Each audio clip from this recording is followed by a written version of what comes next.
Kinyanjui appear before us and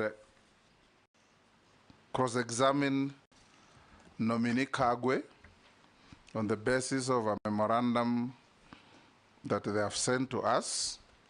My direction, honorable members, is that under the Parliamentary Approval Act Cap 7F,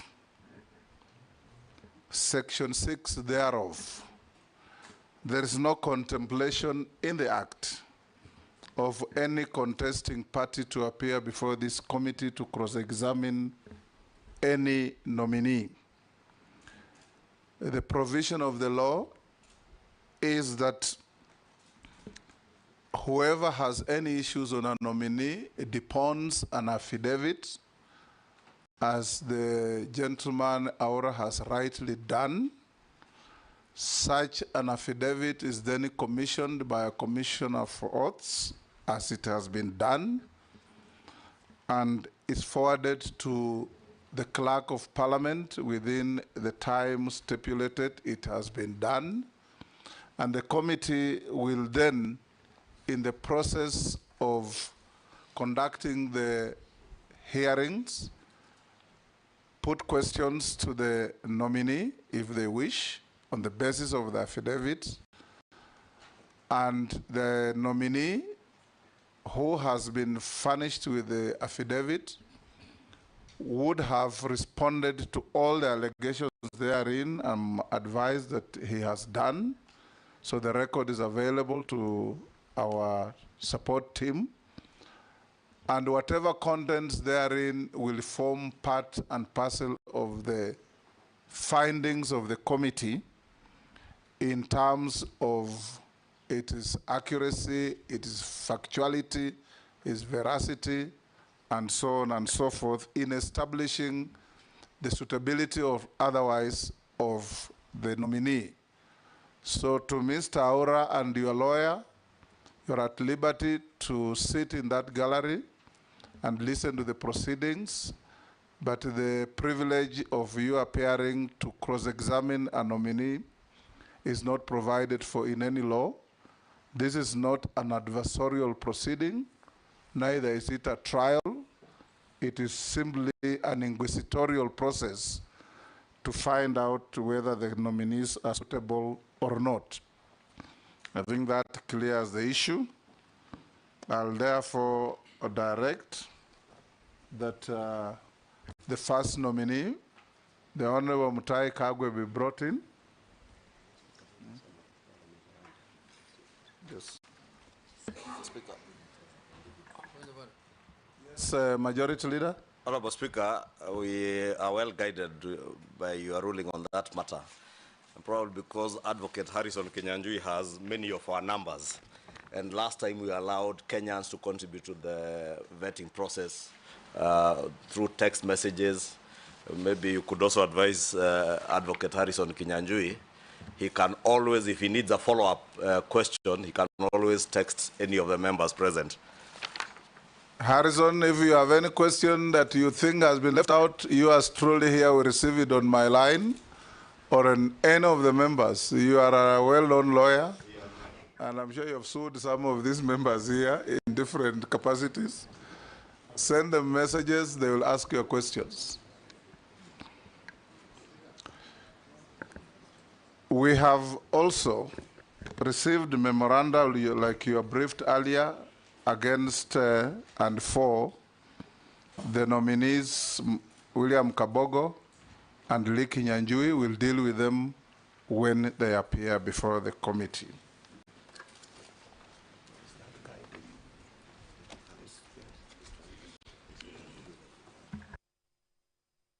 And as we start, I also want to thank Kenyans who have shown interest in this process and sent memoranda, particularly Mr. Aura, who has sent us 118 paragraphed affidavit on the nominee sitting before the committee now.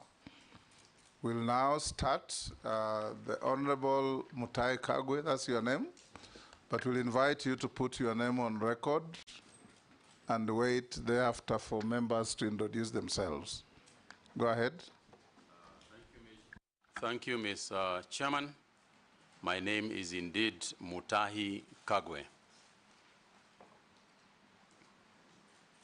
Thank you. I'm the Speaker of the National Assembly and the Chairman of this committee. I'll invite all members to introduce themselves, starting with my deputy.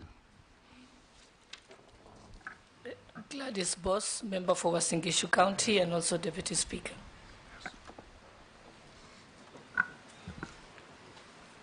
Go ahead with Majority Leader. Kimani Ishongwa, Member of Parliament, Kikuyu, Leader of Majority. Junet Mohammed, Member of Parliament, Sona East, Leader of the Minority Party. David Kosing, MP Poko South.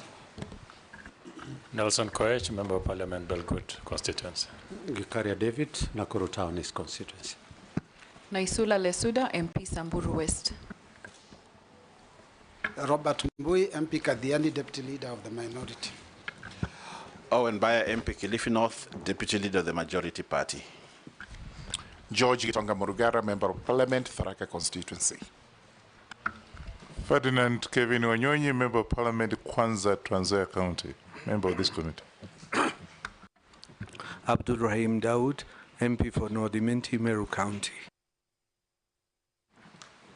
Mase Mary, MP Teso South, Busia County.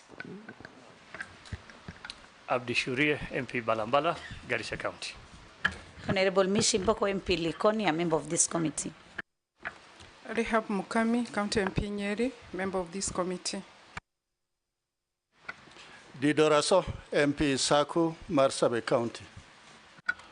Stephen Mule, MP Matungulu, Machakos County. Speaker, my name is Samuel Njoroge, Clerk of the National Assembly. We have a strong secretariat today, Honorable Speaker, supporting the committee.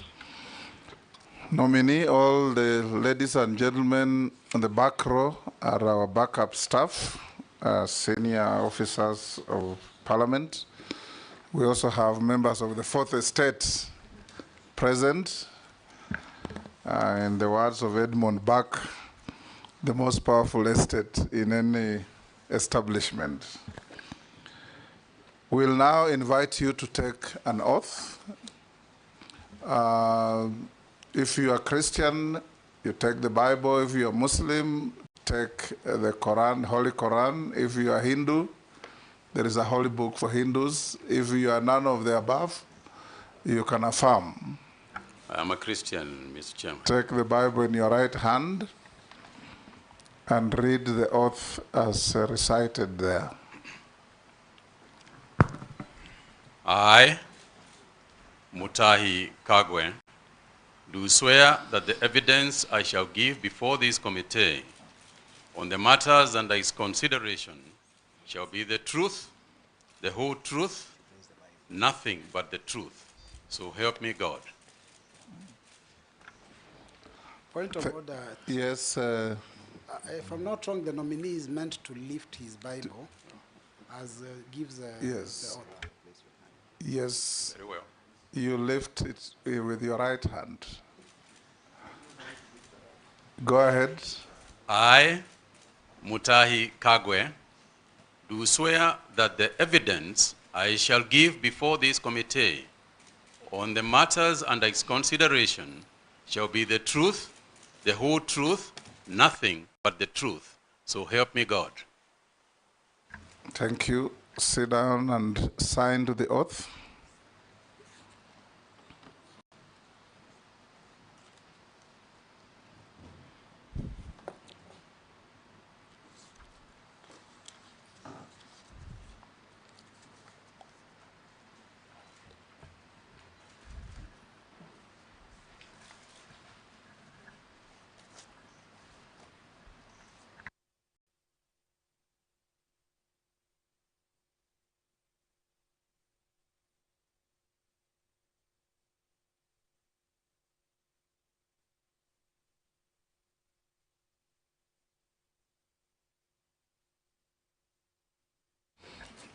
Having signed to the oath, nominee, if you have your documentation that the invitation directed you to come with. Pass them on to the sergeant to give the clerk. You have already done so? Excellent. Honorable members, I want to disclose that the nominee was my yearmate at the University of Nairobi.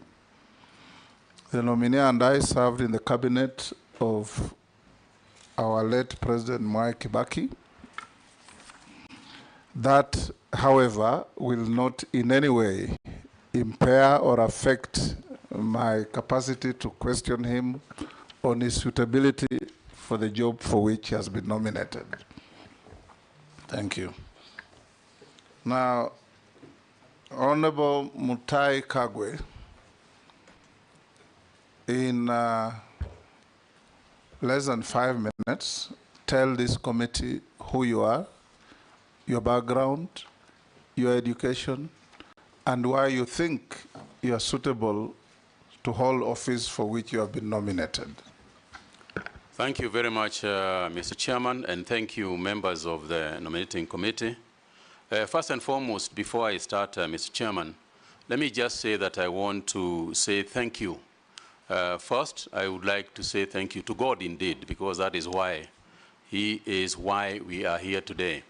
Secondly, I wish to take this opportunity to thank His Excellency, the President, for this appointment or nomination, which I hope will be approved by this committee.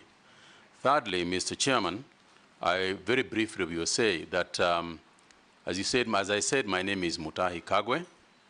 I was born in Nyeri County. And Mr. Chairman, if you allow, as I go along, I will give the reasons. I will tie up the reasons why I think I'm suitable for this job with my background. I went to primary school in a rural school in Nyeri, and I think that is where I started the journey to this discussion here today. Most of you will remember that in primary schools, or some of you will remember that in primary schools, we used to have what was called the 4K Club. The 4K Club is where we started our farming. Some of us went there. And Mr. Chairman, if you remember, the 4K clubs introduced us to agriculture. And that's why I picked my talent of planting trees and so on. Mr. Chairman, in my primary school, what we did, I lived a rural primary school life where we did a lot of work in coffee. I have carried coffee on my backside to take it to the factories. First in Ishamara, if anybody knows the place, in Nyeri. We have spent our school holidays in coffee factories where we were drying the coffee beans and so on and so forth. You know what 4K meant? Kuungana, kufanya, kuungana, kuungana, kuungana, kufanya, kusaidia Kenya. Yes. Thank you, Mr. Chairman. That's what it was. Yeah, and I was a member of that, and you two are a member. Yeah, that's what it meant. And Mr. Chairman, majority leader didn't know that. Yeah. I think he went to school when 4K was dead. Probably. But it is one of the things perhaps we should think about reviving as we go along. Mr. Chairman, I then went to Kagumo High School, where I studied for 6 years. But in the course of my studies too, I was a member of the agricultural club in the school. And it is through the agricultural club in the school that we actually started eating eggs at Kagumo High School, because it is how we started the school poultry project. And I remember distinctly Mr. Gisheru, who was our teacher, leading that whole project, and just emphasizing to us the importance of agriculture at the time. But I was successful in Kagumo High School, and I went to the University of Nairobi, where, as you graciously acknowledged, Mr. Chairman, we were in school together, where I graduated with a bachelor's degree in commerce. And I want to talk about that commerce degree, Mr. Chairman, because a degree in commerce prepares you generally for business management. may it be the public business in public or business in the private sector. And my education was rounded enough so that in the course of my career, as I left university, in the course of my career, I have managed very different businesses, both in public and private life. I also went on, Mr. Chairman, to do a master's degree at USIU, again in business administration, a master's in business administration, emphasizing my studies more in management information systems as well as finance. Mr. Chairman, during this time, I did my master's when I was working, but I started off my working career at an interesting small place called Mashambani Magazine. Mashambani Magazine was a magazine published by trend publishers, which was about farming. And I later, in my capacity as a marketing manager of that company, closed Mashambani Magazine and replaced it with Farmer's Voice. The Farmer's Voice magazine, which I worked for, was actually the KFA magazine. Those of you who remember, the Kenya Farmers Association is the one that owned the Farmer's Voice, which I published and ran for 2 years. So again, Mr. Speaker, that's why I said the journey that I'm going to explain has gone on to attach me to this interview here today. Of course, I would never have foreseen that this was going to happen. So, Mr. Speaker, having finished my education, I went on to run Trend Publishers, which was Viva, better known as Viva Magazine. I left Viva Magazine and joined the Standard Newspaper Group as advertising manager, followed on where I rose in the group, which was then owned by Lonro East Africa, to become the commercial operations director. Following my 11 years as an employee of Lonro, I then branched out on my own to start my own businesses.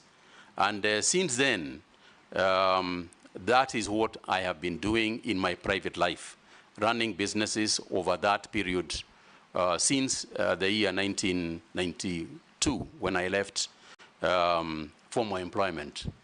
Mr. Chairman, after that, during my period, in the year 2002, I ran for office.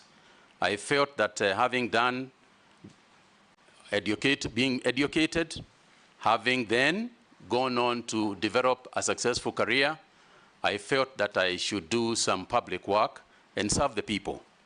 And I went to Mukurweini constituency, where I ran for office and was elected in 2002 as a member of parliament for Mukurweini constituency.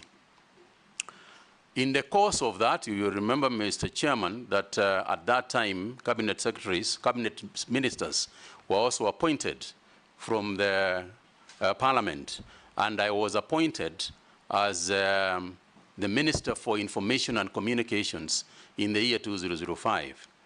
I served as Minister for Information and Communication, and I can say that it is one of my most exciting times.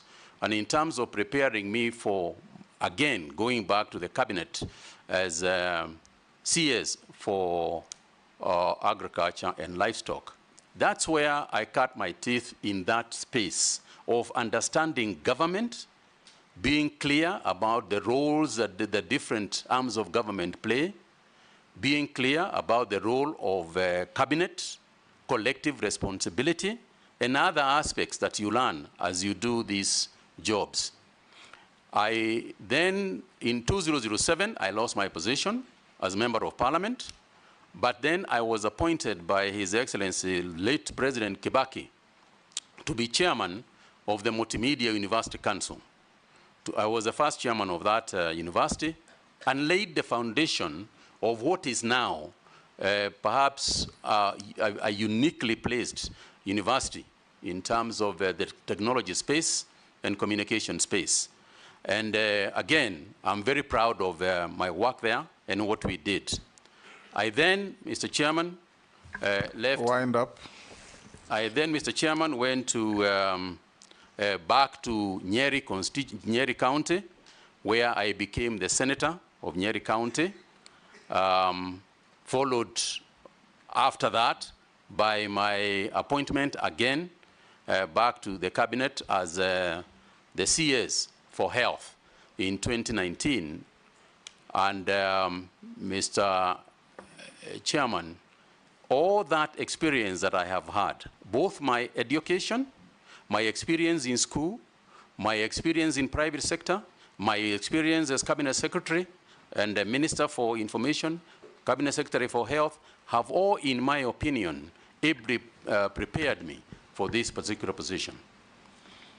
Thank you. I'll invite members to put questions to you, starting with the Deputy Speaker. Thank you, Honorable Chairperson. Mr. Mutahi Kagwe, now that you're going to be the Minister of Agriculture, we know certain challenges exist in that sector. First, Kenya is a net importer of foods that is capable of producing, like edible oil and rice and wheat.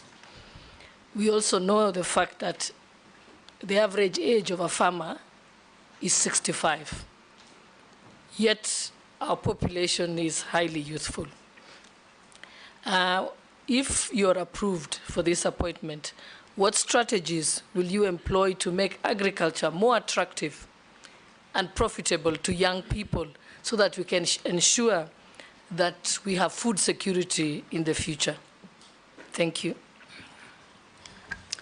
Go ahead. Thank you very much, Mheshimiwa. Now, let me just start by the rider that you started with, which is the importance of agriculture in the country. And to say that over the years, the problem that you have alluded to, the issue of food importation, the issue of youth, has been around with us.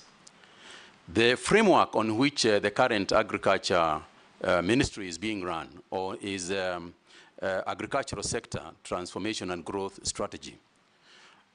Mr. Chairman, I want to raise this issue broadly to say the following.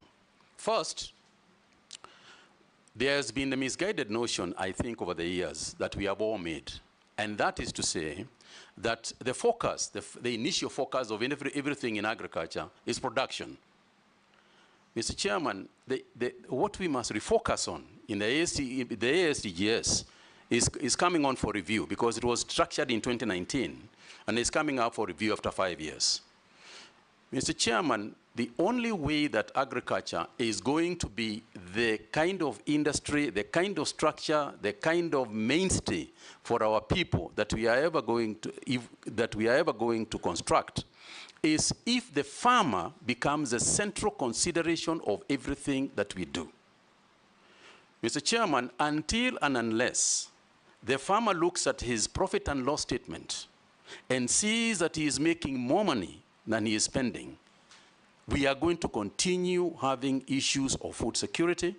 We are going to continue having issues of underproduction of food items, as well as cash crop items, as well as livestock items. So the focus to me, and what we must begin to philosophize about, has got to be, how do we put more money in the farmer's pocket? If we ask ourselves that statement, and I want Mr. Chairman to say that I recall very distinctly that when I was appointed Cabinet Minister for Information, and I tried to figure out how to deal with the many problems that were there, we arrived at one sentence: let's take a telephone and it works. Everything else we do around us must be focused on that issue. Whether we are going to get international gateways, whether we are going to license other players in the market, it is all should be about the concept of a telephone working. Similarly, if we are going to revive agriculture, the only way we are ever going to do it is when the farmer is profitable. When the farmer is profitable, we'll have enough food. When the farmer is profitable, we'll have enough for exports and so on. But no matter how many papers we write, no matter how many debates we have, no matter how much discussion we are going to have, unless and until the farmer looks at his balance sheet and says that income equals price times quantity, we are not going to succeed. So for me, therefore, when we look at the sphere, when we look at the entire agricultural space, then things that we do should go to that. You talked about the youth. Youth today, Gen Zs, millennials, and others, are about one thing if they are going to go to business. It's about profit. It's about making money. No youth is going to go to agriculture because we are urging them to go there. They are only going to go to agriculture if they are going to make money. And the only way they are going to make money is by taking the necessary steps that we have to make in order for agriculture to be responsive to profit making. Now, Mr. Chairman, this is very broad, and therefore you allow me space just to expand a little bit.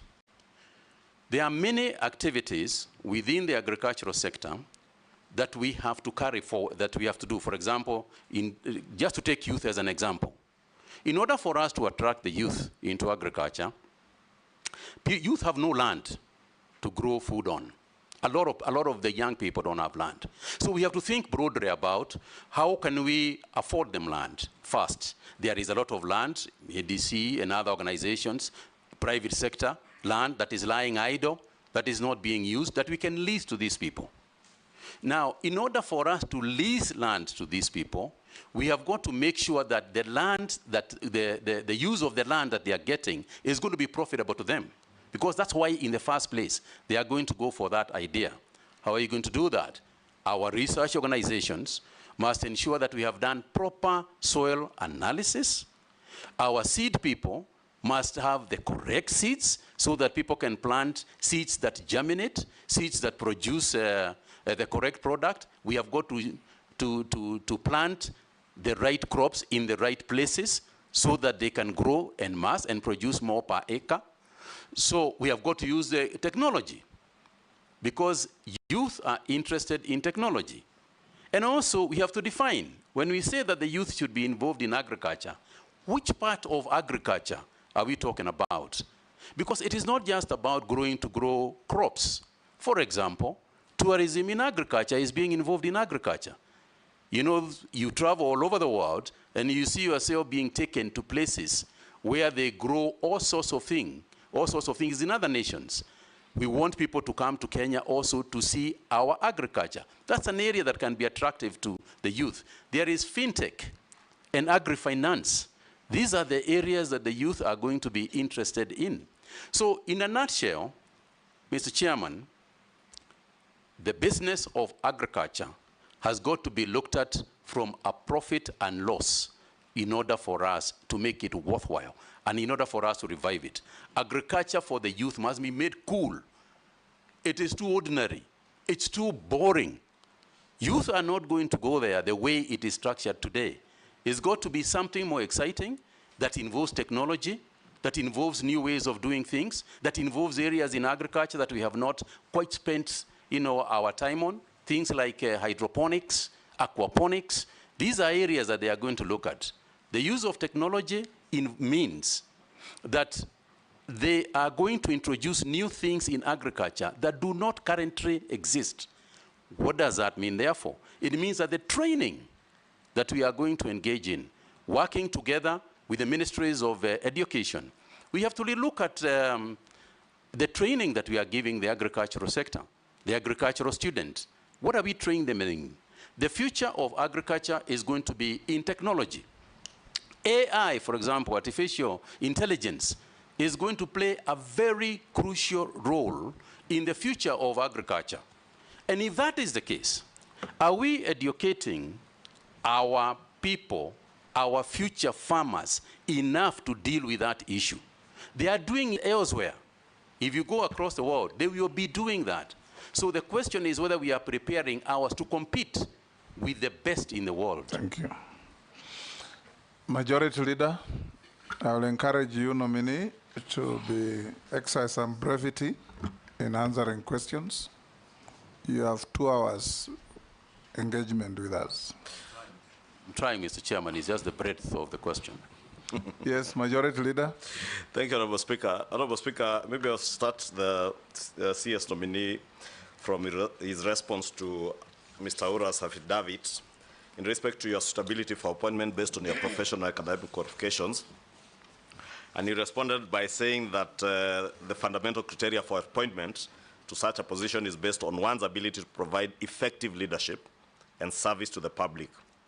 And in that regard, you say you have the requisite qualifications to serve as Cabinet Secretary for Agriculture, despite not having any training in agriculture. And probably you also didn't have any training in health when you served as Health Minister. But CS, in my view, you did well in terms of communicating, especially around the COVID time. You were on TV, in fact, people christened you the COVID CS. I would want to hear what exactly you intend to do, because again, in my view, we have had a communication problem, and more so in the State Department for Livestock and also the State Department for Agriculture. You remember last year the issues that we had with subsidized fertilizer procurement and the communication that came around that issue. Towards the end of the year, we also had a similar problem. I had to withdraw a bill that came to Parliament from the State Department of Livestock, the Livestock Bill, largely on account of the disinformation that was being propelled in both mainstream and social media. And this bill is anchored on policies that are espoused by the government through the ministry.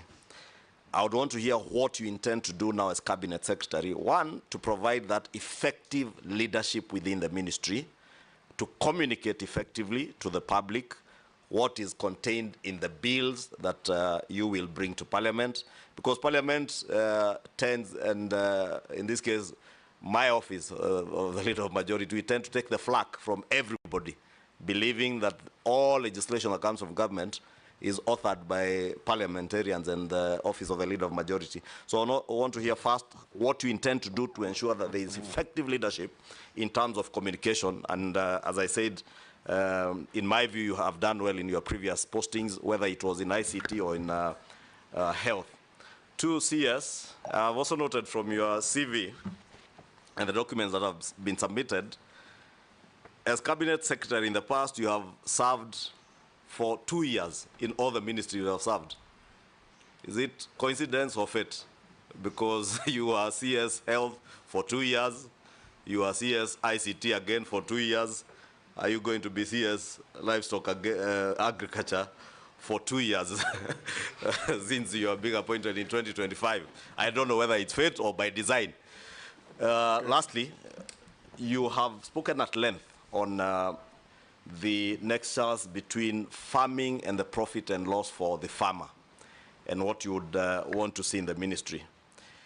We have also heard from government, especially from the president, that we have now as a country fixed our production side. I would want to hear, and again, based on your training as a student of commerce, what exactly do you intend to do to ensure that there is a proper nexus between the productivity that we are saying we have increased, whether it's sugar, whether it's maize, whether it's rice. How do you link that to markets? And bearing in mind that coffee, the coffee you are speaking about drying in your younger years, most of the marketing is done in the Ministry of Agriculture. It's in our State Department, in cooperatives, I think. Whether it is milk, again, you produce, the marketing is with someone else. Coffee you produce, tea you produce, marketing is done by someone else. How are you going to create that nexus to ensure that also the country benefits from your experience as a marketer and as a student of commerce to make farming profitable, not just for future farmers, but even for our current farmers, many of who probably are not as tech savvy as the younger generation.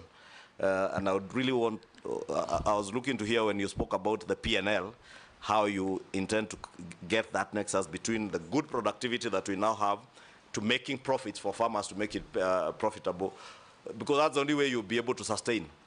this sector has been riddled by cartels, whether it is in the tea sector, coffee sector, milk sector, there are cartels all over. And we have seen in the past people come into this office, very good-looking people like yourself, with very good intentions, but they get swallowed by the cartels. Thank you. How do you intend to protect yourself from being swallowed by these coffee cartels, tea cartels, milk cartels? Brevity. Mr. Chairman, you'll agree that there is quite a bit to respond to here, but I'll try and be as brief as I can. Yes. Thank you very much, Mheshimiwa. Let me start with the issue of communication, because I think that is what you laid emphasis on. I think the first thing to remember is that in my capacity, if I'm approved by this committee, in my capacity as a cabinet secretary, I am simply a cog. I'm simply part of a cog of people and stakeholders that must be involved in the decision-making processes that you have referred to. You can't be part of a cog. You can be a cog in a wheel. Yes. Yes. Indeed. Yes. Indeed, Mr. Chairman. One of the cogs, that is what I am. And Mr. Chairman, the long and short of it is the following, that it is not possible to make progress in that area unless we work together with the stakeholders. We have got to have a consultative approach to these things. Cows belong to individuals. Maize in chambers belong to individuals. They don't belong to the government. You know, coffee in coffee farms belong to individuals. So any decision that we make has got to be made with those individuals who are the owners of the of whatever products and commodities that we are going to be discussing. That's number one. Number two is that they are experts in these areas. They are also experts who have been trained to make decisions in those areas. And I'll tie that up with what you said about COVID, the issues of COVID, which I'll come to on its own at some point if the chairman will allow. And to say the following, that part of the reason why there was so much necessity of communicating virtually every day to the people is the weighty issue that was at hand. You are talking about life and death of people. And therefore, you need to keep them abreast with any issue that is developing in relation to their own lives. Because that is what it came down to. Similar, and that's why we had a press conference virtually every day, whether it was made by myself or other players, other ministry officials. It was determined, we determined that that is the way we were going to handle communication to them. Now, to do so, we got the right information from the people who are technically qualified to give that information. We had epidemiologists, you know, led by one Professor Anzara, who informed us about the right thing to tell people and the information that people need in order for them to make their own decisions. So the first thing is that we have got to be consultative. We have got to make people, we have got to consult people. We have got to consult the owners. We have got to the owners of agriculture. We have got to consider the experts of agriculture so that as we make progress, we move together. We work together. If you take an example, and I mentioned coffee, even sugar. You know, you cannot make decisions about sugar unless we involve the person who is actually going out there growing sugar, you know, on day-to-day basis. The sugar actually belongs to him. And there is also obviously consultations with the other bodies, for example, this organization, you know, the National Assembly and the Senate. There are institutions that are involved in what we are doing at the ministry. And you will remember, Mr. Chairman, that agriculture is essentially a devolved function. In Schedule 4 of the Constitution, there are the areas that are supposed to be handled by the county governments, and it divides it into areas that are also supposed to be handled by the national government. So we have to involve the stakeholders who are going to be largely, and to a large extent, the county governments. So in terms of communication, I want to be clear that we are going to establish a very robust, you know, communication system that is going to be both in mainstream media as well as social media. And I know that Mr. Chairman, the Honorable Leader of Majority spoke about the ills sometimes, you know, the negatives that come. I think sometimes we have to agree that in this day and age in a democracy, we have got to take both the positives and the negatives, and they are going to keep coming anyway, and that is not going to change. So I think for me, what I would like to do is use the same social media, use the same mainstream media, work with the fourth estate to try and disseminate information as much as I can to the farming community.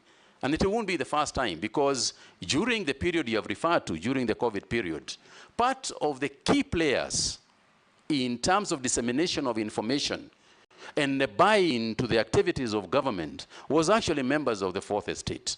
They are the ones who assisted us to succeed. And I want to say that my intention is to continue to work with the fourth estate as openly and as transparently as I can. We will be criticized, and that's fine too, because oversight is part of their job. So I intend to keep very closely, to work very closely with them. The area of social media. Social media is an area that has come to both help us. It helps us a great deal. There is also the negativity in the social media. And I know that, Mr. Chairman, if one were to talk broadly and say leadership has been made that substantially harder, you know, through social media. But part of the hardship and headaches that one gets from social media is also part of the way that we can communicate more easily, you know, to our people, because they are also on social media. And that which you cannot change, you might as well use, because we are not going to be able to change some of the communication channels that exist. And indeed, we can use them very positively for ourselves. Mr. Chairman, there was a nexus that the Honorable Leader of the Majority wanted me to explain, and that's the issue of the PLL and the production capacity that has clearly increased. It's a fantastic example of what I'm talking about. The reason why the production has increased is twofold. One is because of the good climates that we have fortunately experienced. But two, and to a large extent, is also subsidized fertilizers. It's part of the reason why this increase has come in almost all products, both cash crop and as well as food crops. There has been an increase. Now, when you increase production and you are able to save on post-harvest challenges, it means that the farmer gets this bigger quantity that he has got. But the market is huge. The market for these products is not just here. The market for both livestock as well as crops is both in Kenya and external. Information about the markets is what has largely been missing. And part of this is also the deployment of technology. Because now with a mobile app, you are able to tell where tomatoes have got better prices instantly. But this information is around somewhere, you know, floating somewhere in the market. It's our responsibility as ministry to make sure that that information is available. You also alluded to the issue of the fact that the marketing aspect of most of those cash crops, the boards and everything, is in the Ministry of Cooperatives. That's fine too, because we work in a collective area. We have collective responsibility. Every ministry in government will automatically have to relate with another ministry in government.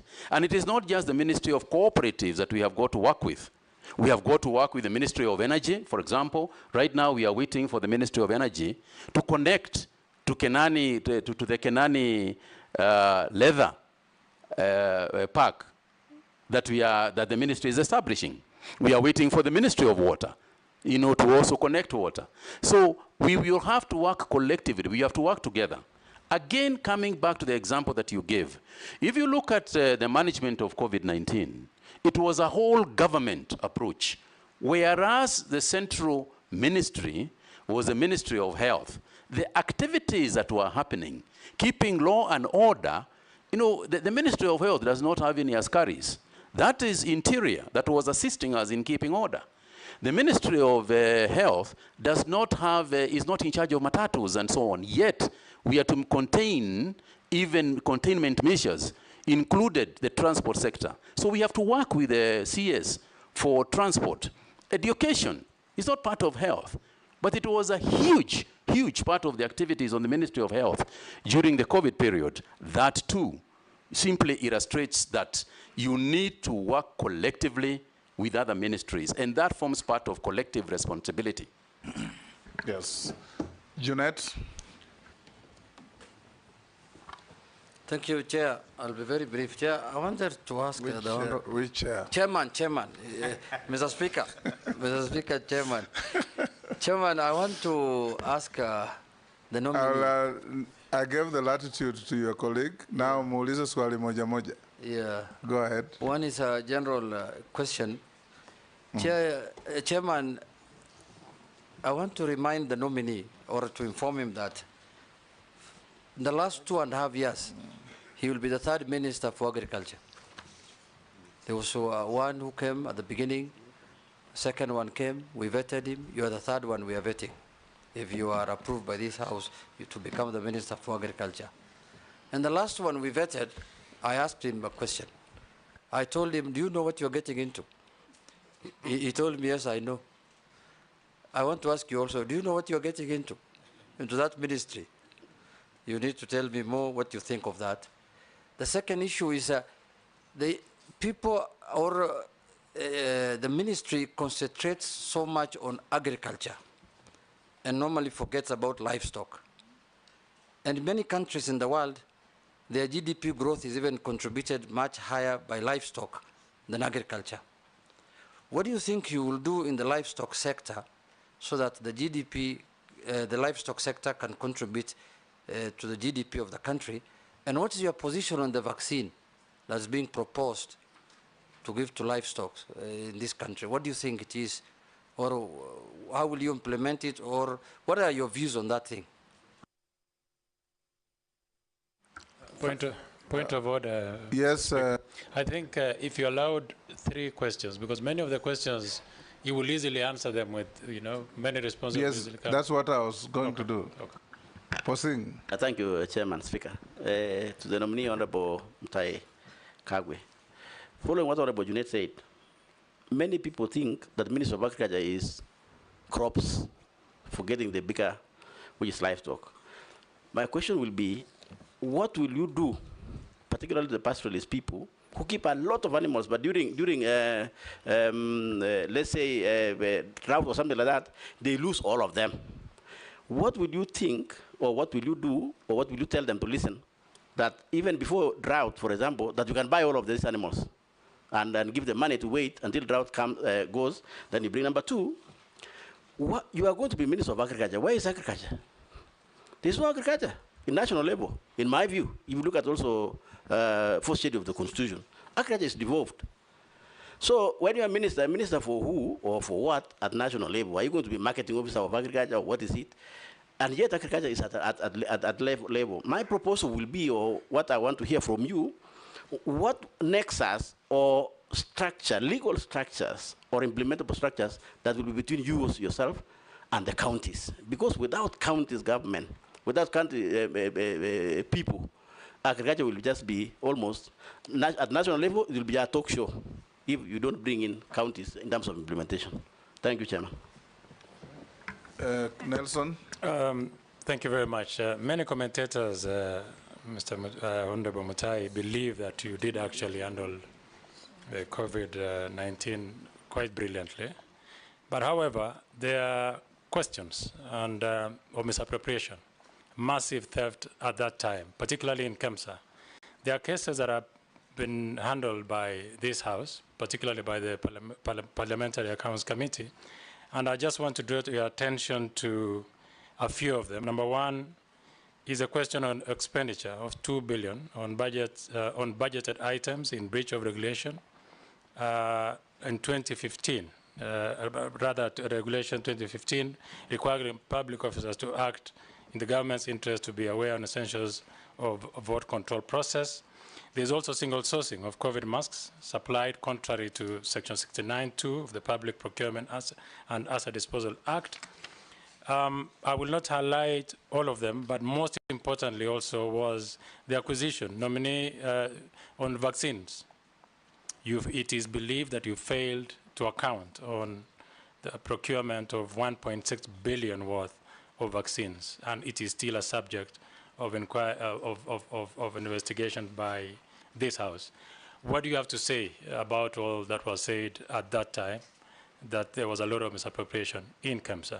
Number two, I come from an area which predominantly grows tea, and I want to hear, and I will like to read so that I don't misadventure, that tea prices in Mombasa auction were on a downward trend in 2022, forcing the government to establish a minimum reserve price of USD 2.6 for the teas from the east of the rift and the USD 2.4 for teas from the west of the rift.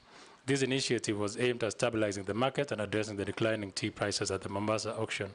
However, the current pricing structure has resulted in several millions of teas being unsold, thus resulting in stagnating warehouses and facilities. What strategies will you implement to alleviate the situation? Additionally, is government interference in this manner necessary in a free market, and how can it be balanced to ensure market stability without causing adverse effects? Thank you. Thank you, Chair. Honorable nominee, I sit in a Committee of Environment and Forestry, where climate change is a huge topic. And most of the time, whenever we go around, over and above the environmental issues, farmers do ask about this climate change, which affects agriculture, be it crop, be it livestock, and things like that. And the issue that always comes is that they don't have any information as to, initially we used to know Kenya, by around February, you start preparing your land for purposes of planting and things like that. But it is no longer. So what policy are you going to put in place to try and address the climate change issue, which is affecting agriculture? And lastly, Chair, it's about somebody has just asked me from the constituency regarding what is your view on this livestock vaccination, the debate that is going on. What is your view? Thank you, Chair. Answer those from Thank you. Honorable Junet down to Gekaria. Into government, I was invited by the three previous, including the current president, because obviously they are appointing authorities. But I want to answer your question, and perhaps related to also to Honorable Koeshi's question. You asked me whether I know what I'm getting myself into. And from the questions that you have heard from Honorable Koesh, yes, I can relate to your question and what you are asking regarding the prices and so on. Mr. Chairman, you will remember that one day in 2020, I stood outside Afia House, and it is on record even in the media. I pointed at Afia House, and I said that there are many cartels in this building. I said it myself. It was not said by other people. I am the one who said it sitting in there. So as I went into the ministry, I was quite aware that there are cartels. And I'm quite aware that even this one, there are cartels in it. That's the first thing. The second thing is to say that cartels fight back. Cartels will fight back. And some of the stuff that you are hearing coming out is a question of cartels fighting back. Not only would I expect them to fight me back once you start fighting them, in fact, I'm ready for the battle because I know the battle is going to come. And the cartels will definitely fight back. But I want to say that irrespective of the war that is clearly going to be there, there are sufficient people in Kenya. There are enough people in the ministry, there are enough people in this parliament, there are enough people in Kenyans out there who are going to be extremely supportive in that fight. I am confident about that. And your job in this house, as you oversight as you make sure that you oversight, is also to make sure that you assist us also, you know, in those battles with cartels, that you'll obviously come and fight back so that they can take. In the area of COVID, for example, and I pointed it out, is that as we started the restructuring of KEMSA, and I want to say to Honorable Koech that, you know, it is very difficult for us to remember back at the crisis that we had in 2019, and as particularly after the 12th of March of 2020, when the pandemic was actually declared globally. Mr. Chairman, we were faced by a severe situation. What we are calling, what today sells for nothing, which is a mask for your face, was so rare that people were willing in the streets of Nairobi to pay 3,000, 5,000 shillings for a mask, which is now free in most places and you can take. So when people say, and part of the big question regarding that period and part of the COVID billionaire issues and so on that we have had to do with the prices of issues, the prices of goods, the prices of commodities and health, and what was necessary to contain this disease in our country. Mr. Speaker, I remember appearing in this House to explain these issues and to say at that time in 2020, for example, we were looking for anybody who could give us a mask. And yes, I am the first person to admit that it wasn't an opportune time, that indeed there was abuse of process in KEMSA and other procuring agencies at that time, and not just in the Ministry of Health, but widely. But I think the major concern, the major interest at the time, and I can give you one clear example. For instance, the PPEs. We were looking for protection gear for our doctors and nurses. We didn't have any. A PPE could easily sell for 15,000 shillings, 9,000 shillings, etc. And I can tell you, Honorable Koech, that if they came at 20,000 shillings, we would have bought them. Because it's a question of, are you going to wait or are you going to buy at whatever price to save lives? Money almost begins to take a secondary position when it comes to life and death. And that is what it was. But we are also the same people who worked on it. What steps did we take? I called all the manufacturers of the materials. I sat outside my office with a bottle of water, testing materials to see whether they could be able to be used for PPEs with the experts in the Ministry of Health. And consequent to that, we were able to use our own people in Shona, in Athi River, in Nakuru. We were able to use our own people to produce the same materials at a quarter of the price. And now today, the same PPEs can be produced in our country at 2,000 shillings or less than 2,000 shillings. So it wasn't an appropriate time. A lot of mistakes were made, and I'll tell you that and confirm that indeed there were mistakes made. But I would also like to say that at the prices that I was saying, and this is what I explained to Parliament, and I challenged this House, at the time that we were buying PPEs at, say, 9,000 shillings, I said I would like somebody to show me any place where the PPE was selling at less than that price. And I remember, Mr. Chairman, going to Aga Khan Hospital, going to Nairobi Hospital. Everybody was desperate and the prices were crazy all over the town. It wasn't that the Ministry of Health was buying those items at a higher price than the rest of the world or the rest of the country. We were buying it at the market prices at that time. And this is something that I have explained, you know, at length. Mr. Chairman, the handling of COVID-19 at that time was such a nightmare. It was such a nightmare that, and the cost to people, the cost of lives, every day we would wake up to be told that 10,000 people are being buried in New York.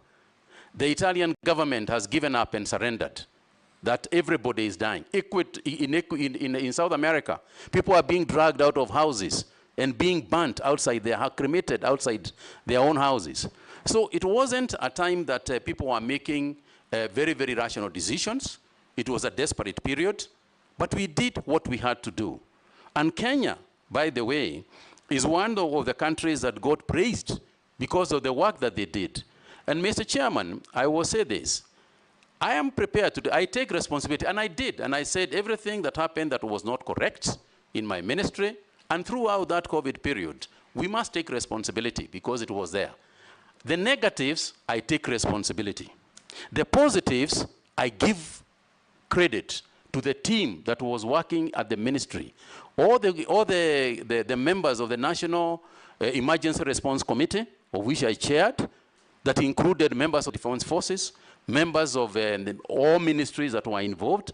We took collective decisions. In the issue of vaccines, we took collective decisions for vaccines. And the whole issue of the expenditure on vaccines, Mr. Chairman, is actually exaggerated. Because 90% of the vaccines that we actually used in Kenya were donated. There were donations from the United States government, from the World Health Organization, from European governments. Yes, they were of a great value, and they were valued at a lot of money, but they were free. We got a lot of those things for free. We didn't actually buy a lot of those ones. The ones that we bought, the ones that we ordered from Johnson & Johnson in South Africa. In fact, the quantity that we were supposed to get, we never even utilized in full, because by the time we had developed immunity and stopped the delivery of. So there were several issues that one can speak about. And as for KEMSA, it is true. When I said that there are cartels out there, it was true. And what did we do? What did I do as minister? You remember, Mr. Chairman, that we carried out a complete re-engineering of KEMSA. Change of staff, restructuring the organization, at least in the time when I was there. So we did take action about it. And I'm the one who invited the investigating authorities to come and go through it so that we can see how we can change the entire structure to do a better job in a crisis like that. For me, Mr. Chairman, what I say is that I hope, because there will be another pandemic, it is not a question of whether it will be there. It's not a question of if it will come. Looking at the global situation today, it is very likely that we are going to get some zoonotic and other pathogens that will cause pandemics in the future. And it's a question of being prepared for it and hope to God that there will be somebody sitting in those offices where he or she will have to make some very difficult decisions, notwithstanding the fact that eventually they could be verified for those decisions. But I hope to God they will have the guts to go on anyway and save lives. Mr. Chairman, on the issue of tea, and I know that this is an issue because of the tea that is actually lying in Mombasa, at the Mombasa auction. Mr. Chairman, I know that my predecessor had set a committee to deal with the issue of tea. And I want to say that I agree with those people who are saying that there is an interference of businesses that governments can go to a length to do and mess the process in the first place. So there is a degree of regulation that you want to carry out, and indeed we will carry out some regulation, but the regulation will be to improve the market.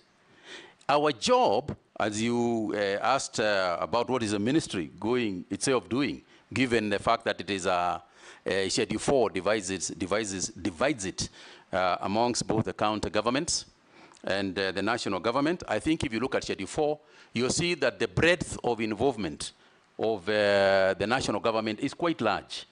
And if you are involved in the policy, if you are involved in research, if you are involved in financing, if you are involved in creating markets for these products, then you will have to work, as you rightly said, in the joint committee of both the county governments and the national government. Again, I would like to confirm that this is not the first time I'm going to do this. during the COVID period or during my days as Cabinet Secretary for Health. That's what we did. We had constant communication. We had several meetings with the CECs for health. And I can tell you, Mr. Chairman, we even managed to bring in to the ministry the CECs for health to be part of the teams in the Ministry of Health at headquarters, so that you can create the linkages between the county governments and the national and the national government. So part of the price stabilization is to make sure that we are opening new markets. You know that our biggest competitors in the tea sector is China and India, and they have got varieties of tea that they produce. But we must also ensure something else and this is where the regulatory framework comes in. We must make sure that even as we talk about the prices, we talk about the quality of tea that we are producing. We must ensure that we have got a minimum regulated quality of tea that can be called the Kenya tea. Because unless we do that, our tea is famous all over the world because of quality, not because of the quantity. So we must ensure that we preserve and secure the quality of our tea as much as we can, even as we open new markets for it. Mr. Chairman, sorry. No, touch on overemphasis on crops as opposed to livestock. I was getting there, Mr. Chairman. And then climate change. Yeah. So that we go to other questions. I was getting there, Mr. Chairman. I think the honorable member said that livestock has got the capability and possibility of actually becoming a bigger industry, and that is true. Because if you look at countries like Ethiopia, our neighbors out here, the leather industry in Ethiopia is huge. But again, Mr. Chairman, we must look at the livestock farming in its holistic form. Because when we talk about the animals that are grazing, we have to go back to that farmer. And I said earlier, and I go back to it, we have got to make sure that that farmer is earning his bit.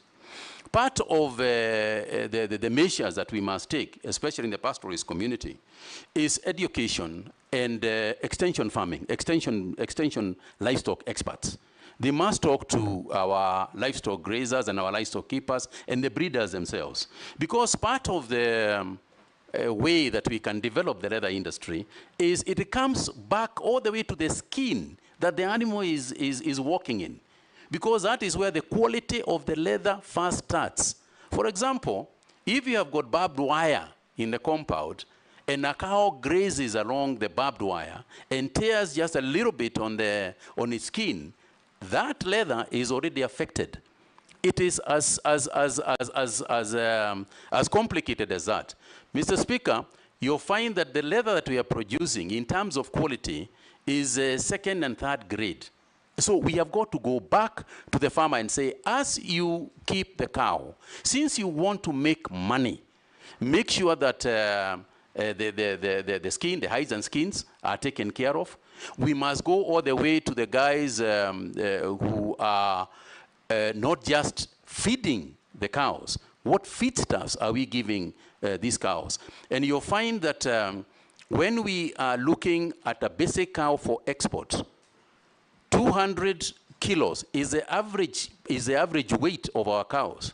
Out there, they are looking for 350 kilograms cows. So in terms of meat, in terms of hides and skins, it's an area that we need to work on and improve. And we need to work with the pastoralist community. We must sit together and work on those ideas that are there. Because there is nothing very, very new. They know it. Now, when it comes to the leather industry, the formation of the leather park in Machakos is a huge development for us. It's a big thing. And so we must make use of it. This is a time when we can get the Gushis of this world, coming here so that we can make proper leather. The affluent plant, which has already been constructed, is actually the biggest single contribution in terms of the leather industry that we want to develop. And I'll be there, and I'll make sure that the plant is complete and also the engagement with the pastoralists as well as other livestock farmers, is complete and engaged. Mr. Chairman, I also want to talk about the policy on insurance, because I think it's crucial. We must make sure that our farmers, the pastoralists, have insurance for cattle. Because if they do not have insurance, and I have been there at one time, I remember distinctly, Mr. Chairman, going to Mandela at one time, trying to get the farmers to agree to sell their cows because KMC was buying them, but they were not agreeing to sell. So there is also a cultural aspect that we have to deal with, and agree that it is there. And say to them that, look, when times come for drought, let's sell these cows so that then we can create a revolving fund so that at the time when the rains come, we can go back and restock the cattle. And I think it's also important to teach this issue of insurance because largely there is no communication on it. Yet, there are very many organizations that are involved in this insurance, insurance for livestock. And I think we must push that agenda, and I'll be at the forefront of ensuring that it is there. But more than the insurance is also to make sure that the insurance premiums are affordable. So there is no point of saying there is livestock insurance, but the insurance is too high. People can't afford it. So we have got to go back and ask ourselves, how do we make sure that there is so much livestock, there are so many cows that are being insured, that in terms of the insurance premiums, they can come down. Because insurance works on the basis of probability. The probability that something bad is going to happen diminishes as long as the base itself is becoming, has been widened. So there's a lot to do, I agree. I cannot profess to be an expert sitting here, but I think there is the will, and I intend to work on it. Mr. Chairman, you'll allow me to also talk about the environment, because it has also been raised by Honorable Gikaria. The issue of the environment and farming. Mr. Chairman, as we said, there is an issue on this climate change that is right in front of us, and that is the issue to do with the European Union deforestation regulation, where the European Union is coming out with the rules that say that if we are deforestating to plant crops or to farm, we will not be able to export our commodities, animals, and products to the European Union. Now, this is something that we can't afford because that is our biggest market for virtually most of our agricultural products. So it is not just because they are asking us to do it. And Mr. Chairman, I like to say that in terms of what the Europeans have set as a standard of climate change or climate specifications that they want to set, in my opinion, Kenya is actually ahead of it. Because, Mr. Chairman, not only are we not cutting forests in order to plant things like coffee. For example, in the coffee sector, we are actually planting trees in the coffee farms. We are planting grevillea trees that grow in tandem with the coffee. In any event, coffee is a tree itself. So when it comes to the issue of planting, being the EU DR regulations, I think we are going to meet the, I suppose the deadline is this year, but I think we are going to discuss with them and meet that, their demand. But more importantly, Mr. Chairman, is that agroforestry is also agriculture. And his question was, the farmer used to know that you planned at the end of February, the rains will be there 1st March. Now it's not the case. How are you going to keep information flow to the farmer on the changing patterns of weather? I'll get there, Mr. Chairman. That's what he asked, and yeah. I'll get there, Mr. Chairman, but I did want to raise this issue of EUDR because it is part and parcel of this thing of climate change. And Mr. Chairman, technology is going to assist us. The biggest thing in terms of the Honorable Gikaria's question is technology. We all know that these days, the meteorological department can actually predict fairly well. If you look at your mobile app and look at it, we can predict fairly well There was a time when we talk about Rasha, pale na pale, which was never going to happen. But I think that we are very confident. And as AI develops, the predictability and our ability to tell the weather is going to become more and more precise. And therefore, at that point, what then do we do? Because information is one thing, but what do you do when you do it? We need drought-resistant crops, drought-resistant animals that can withstand higher heat and longer and higher temperatures that currently exist. This is a scientific issue. And we are going to work with the research organizations to make sure that at least we mitigate part of what can be very severe natural disasters. Thank you. Yes, Janet? Chairman, I know the nominee was once a politician, but he has cleverly evaded the issue of the vaccine. And we know each other why he's doing that. Mr. Chairman, it is indeed true that I was once a politician, but that is not, but I wasn't evading the question, because the matter is very simple to me, and in consultation with those in agriculture, we have also come to the same conclusion. I think the long and short of it is the following. Number one is that my understanding is that the whole vaccination process is to address two diseases. It is to address the PPR and foot and mouth disease. That's what the issue is about. Mr. Chairman, talked about earlier about social media and what can be propaganda and otherwise.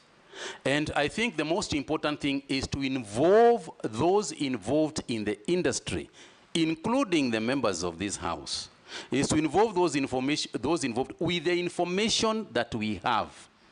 And say, this is a vaccine, it is being made by Kevavapi, who are our own people.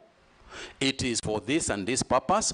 We only vaccinate about 10% of our livestock. We want to vaccinate more than that. But the point of the matter is this. The cow, as I said earlier, belongs to an individual. It doesn't belong to the government. The goat belongs to an individual, not to the government. So the matter is simple. Here is a vaccine. It is for foot and mouth disease. You have a goat. Do you want the goat to be vaccinated? You say, yes, I want to be vaccinated. We vaccinate. You say, no, I don't want my goat to be vaccinated. Sawa. Do you have a cow? Do you want the cow to be vaccinated? This is the reason why it is to be vaccinated. You say, yes, we vaccinate. You say, no, we don't vaccinate. Allah? Thank you. Yes, Robert. Point of order, Honorable Chairman, point of order. Yes, Mishi. I think, Chairman, on the same breath, because there is a lot of misconception and a lot of negative narrative, so we wanted to hear from the nominee, how is he going to address to the public and put some trust to the public regarding the vaccination? We wanted to hear on that perspective. Thank you, Honorable Mishi. The communication aspect of it is huge. The communication aspect of this is very big. And I'm going to use the experts. I'm going to use the experts in Kevavapi. I'm going to use the experts who understand this very well to be actually the lead communicators, just like we did with COVID, where we had the doctors themselves explain the issue. We also want to use the veterinary officers to themselves explain what we are trying to do. So you can be sure, Honorable Member, that I am going to put a very robust communication system on this matter. Robert Mbui, yeah, thank Baya, Murugara.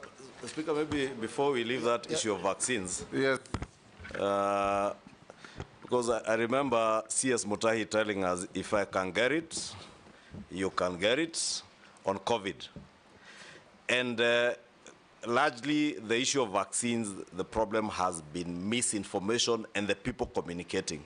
Because the ministry has left it to the political class to communicate, and probably, should he be approved, is the area around that communication that he will need to look into, so that the right people, as you say, communicate, but also communicate the right information to the cow owners. Because again, if we leave it to the members of the public to decide, since the cow is mine, and I base my decision on misinformation, I could decide not to vaccinate my cow to my detriment and the detriment of the country's productivity. Probably, since he has already answered that, but just for information, Honorable Speaker, that should he be approved, that's some of the challenges you find. Thank you, Honorable Member. Hold As I said, you'll come to sorry. that. Robert? Yeah, thank you, Mr. Speaker. The nominee says that he is very passionate to assist Kenyan farmers. Now, I have very quick concerns. One, there was this major scandal of fake fertilizer that made our Kenyan farmers lose very heavily. With your passion, will you consider initiating a process of compensating those farmers that lost, negatively, that were affected negatively by this scandal? There's also media reports, and this is what members here are talking about, indicating that despite there being no budgetary allocation, this issue of, livestock vaccination is actually being propagated by multinationals that want to test, vaccines on our animals. What is your comment on that? And finally, the government has been accused in the recent past of regulation of private business, especially agriculture. I mean, there's regulations on you have to get a license to grow, a license to harvest, a license to transport, a license to store, a license to sell. What is your comment on that? Thank you, Speaker. Thank you very much, Honorable Speaker. Nominee, I would like to ask you the following question. One, just on the oil crops and the cost of edible oils in Kenya, there has been a over-reliance on the importation of edible oils. And yet this country, especially at the coast, has huge potential to actually bring down the cost of edible oils and actually grow our GDP. Crops like coconut, cashew nuts, ground nuts, and many other nuts that grow at the coast. But there has been little investment in this sector, especially there, and farmers there feel that they have lost their land, and production, and there's nothing they get out of the land because government has not invested in these crops. What will you do if approved as Cabinet Secretary to ensure the people at the coast do not continue to suffer loss of productivity? Secondly, what is your position on GMO crops in Kenya? What is your position on the genetically modified organism crops in this country? Thank you, Honorable Speaker. Murugara. Thank you, Mr. Chairman. My question is on value addition to agricultural produce, and this involves crops and livestock production.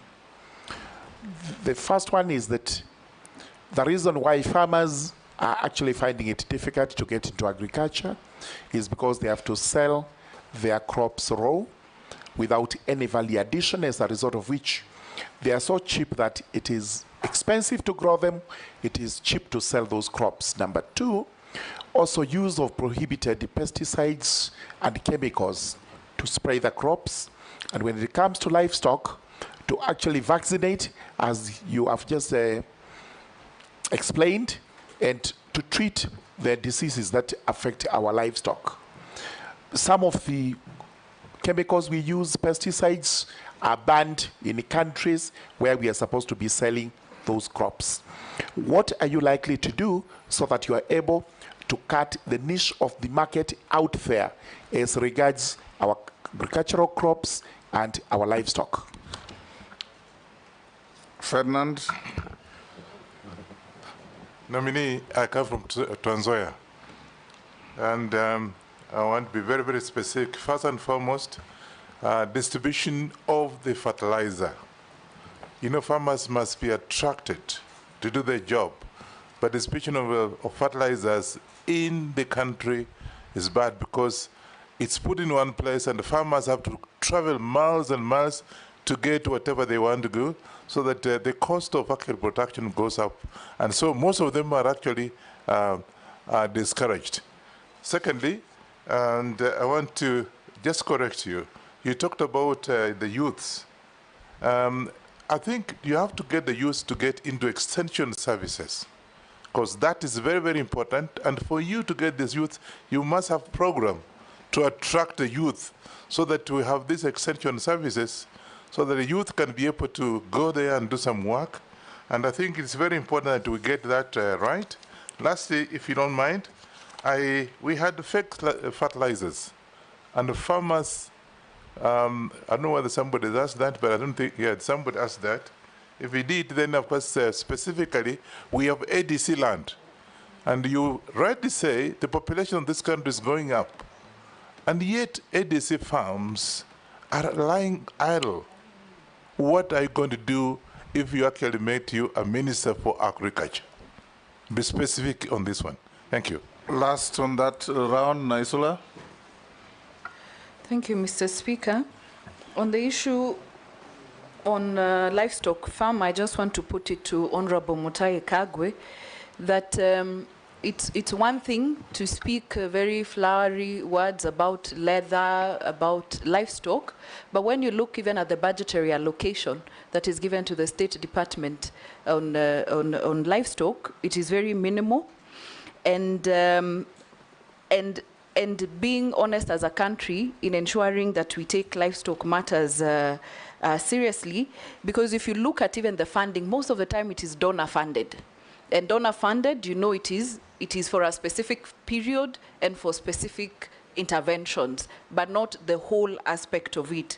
But my question to you is that the whole issue on research as a country, in the past we have been a very, a country that is known for its research, and mostly on our foods, on even the livestock, on agriculture. I'd like to know what you think about us as a country on the measures that we are putting in place and what we need to do to ensure that research goes back to where it was and gets the necessary funding, because that is important.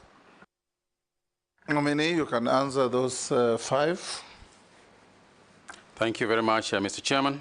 Mr. Chairman, let me start with the issue of the fake fertilizers that was raised, because it has been raised by quite a number of members. And to answer as follows. Number one is that obviously that was an extremely unfortunate thing to do. Mr. Chairman, there are 2 areas that I find almost treasonable. One of them is the area of seeds, fake seeds, and the other one is fake fertilizers. Because that issue actually affects not only food security, but actually national security. Because if you grow for a whole year, you are growing something and it was fake from the beginning, or you give your cows fake feeds and they die, Mr. Chairman, this is a matter that I would like even to work with this House to create more civility in terms of the penalties that are involved when people sell fake fertilizers, when people sell fake seeds. This is an area where, if approved, Mr. Chairman, I would like to work with this House to create that civility. And to do so, I cannot, sitting here today, talk about what I can do in terms of the farmers who have lost. This is a matter that I would have to go into the ministry, look at it, discuss it with perhaps Treasury, and see what can be done. But I take your point that a loss was made, and somebody benefited from it, but nobody was compensated, for the loss. And it's a matter that I take and I'll take to heart. Mr. Chairman, on the issue of livestock vaccination, I spoke to it, and I spoke about what I believe. And obviously, sitting in the office, I will have the information at my fingertips. I will be clear, this is a vaccine that is being made locally by Kevavapi.